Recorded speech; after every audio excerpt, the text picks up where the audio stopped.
had a contract with Jim Brooks to develop a new series for him. We had been running The Simpsons for the past 2.5 years. We'd been on the show since the very start. They were showrunners on The Simpsons as a team. They were there very early as, you know, the top writers just before they were showrunners. And they're brilliant. They're great. And the critic, God bless it, you know, is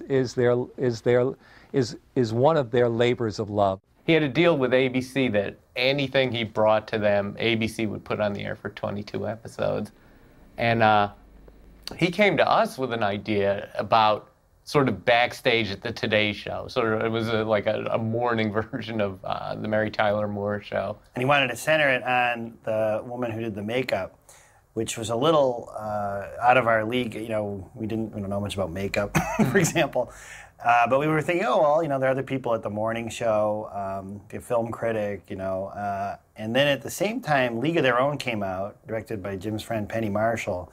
And he came in one day and he goes, do you like Jon Lovitz? He's so funny in that movie. And we do. We always liked him on The Simpsons and even before.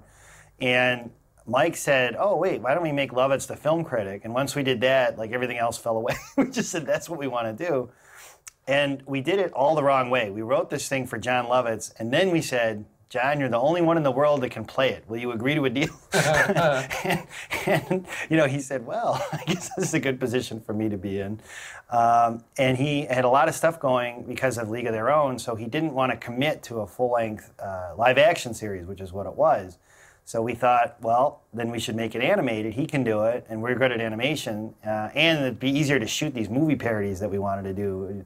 You know, it turned out to shoot one of these episodes would have cost $5 million or something in 1993.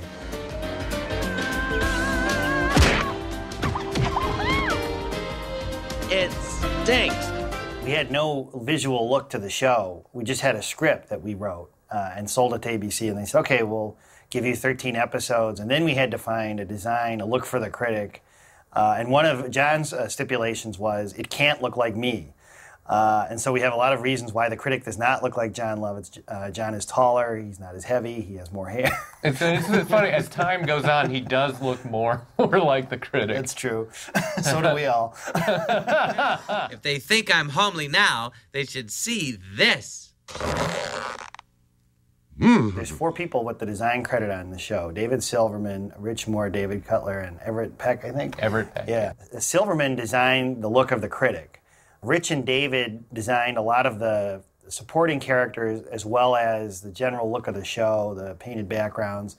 Everett Peck is a designer. I know that the Doris character was based on one of his drawings. Doris, I'm about to do a review that could cost me the woman I love. Gee, that's tough. The challenge was to kind of standardize it, which David, I think, did more than anyone. And then Rich was the supervising director all the way through, so he was responsible for the action, the way that the show was shot. I was a director on The Simpsons for the first 4 seasons of that show. And I was approached by Al Jean and Mike Reiss and asked if I wanted to head up this new show that Gracie Films was developing that happened to be animated. This is Howard Stern. I want to apologize to the following groups: Latinos, Native Americans, and Mothers Against Drunk Drivers. I guess the only one I can make fun of is that fat film critic, Jay Sherman. The design of Jay Sherman began as a sketch done by David Silverman. And he did a sketch on a napkin, or it was a placemat in a restaurant, of a guy that was kind of a little Andy Kaufman-esque, you know.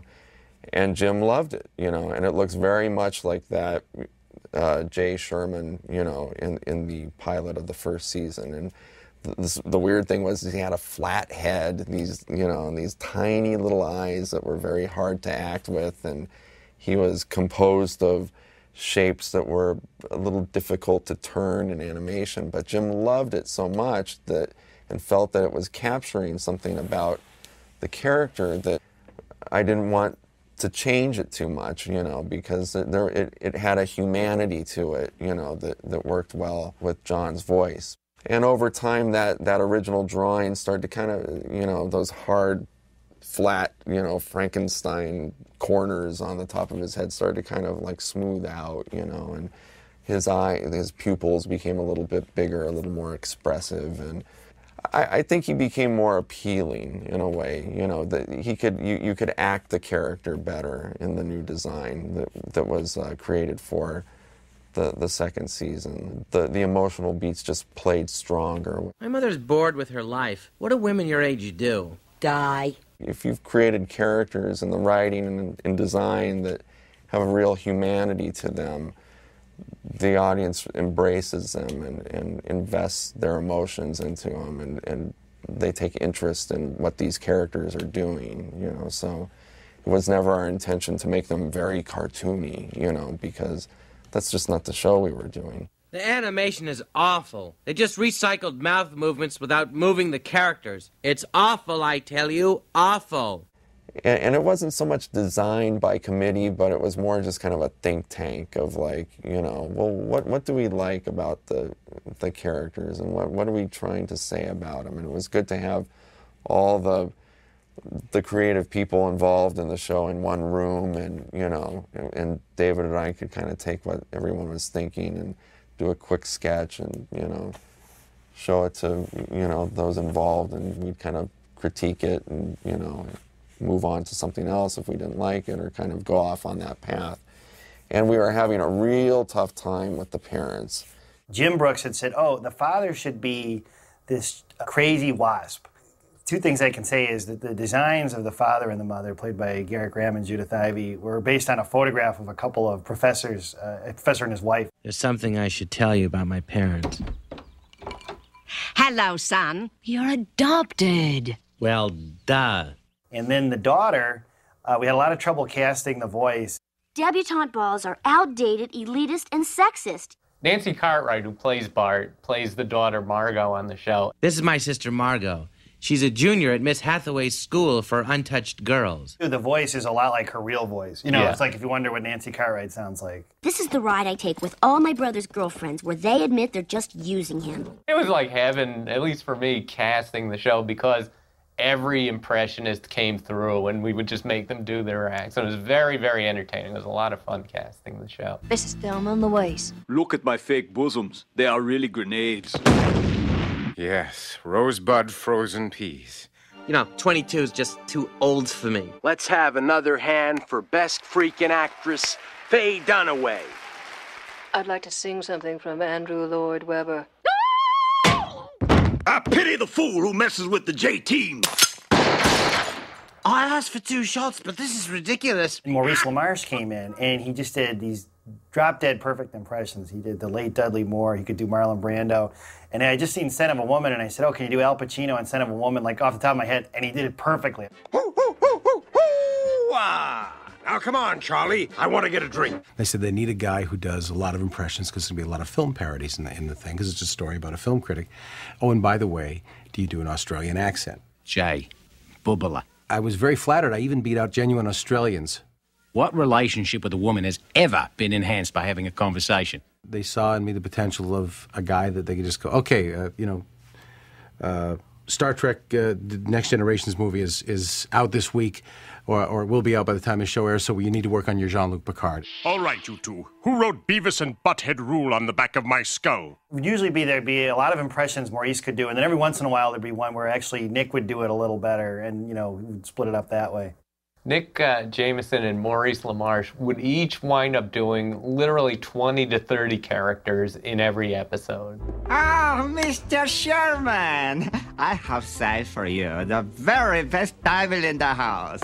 I did Vlada. That's how I got the gig. And I think, Duke's assistant. Good idea, sir. The soft copy news guy. OJ refuses to speak. Nobody very distinctive, but in each show, like you said, we do 20, 25 characters. And Maurice's, especially his impressions, mine's kind of accents and dialects. And we'd make stuff up. You, sir, are the biggest wuss on the island of Manhattan. And you have a cute little butt. We did leave out Christine Cavanaugh did the voice of Marty. She's an actress who's done a lot of animation. Thank you. There's one more, which is the Ted Turner character, Duke, is played by Charles Napier. That's his real voice. He's just this real He-Man, tough guy star. Hey, look, when I'm elected, you can have any office you want, except in the Army. They're still shy about the gay thing. we had great material to work from. I'm glad that we could plus it, and that's always our job in directing animation, is not to try and step on the voices or the writing. Our movie in first class today is the sequel to Rain Man, entitled Snowman. Now, I want to warn you, your brother is a little, special. 5 minutes to northern exposure. Gotta see moose. Gotta see moose. My favorite, I think, is the Siskel and Ebert episode, and one reason I like it is there's very little of our characters in it. Well, I thought that film was very poignant, particularly the scene where Tom Cruise walks around Las Vegas with a bucket full of his brother. Oh, come on, Gene. That was just another pointless sequel that didn't have to be made. This from the man who liked Benji the Hunted? Hey, you like Carnosaur. Well, I'll bet you'll like this. We were very careful in the movies we picked to parody. They had to be kind of current, but we also wanted to make sure they weren't forgotten to time. And as a result, you watch these shows and at least you remember the movies that are being parodied.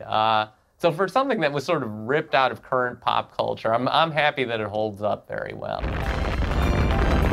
Yeah, it's just the fact that it's still on. There's so many failed TV shows every year, and so many things that nobody remembers even a year later. The fact that we're even doing this is like what I like the best about it. It stinks.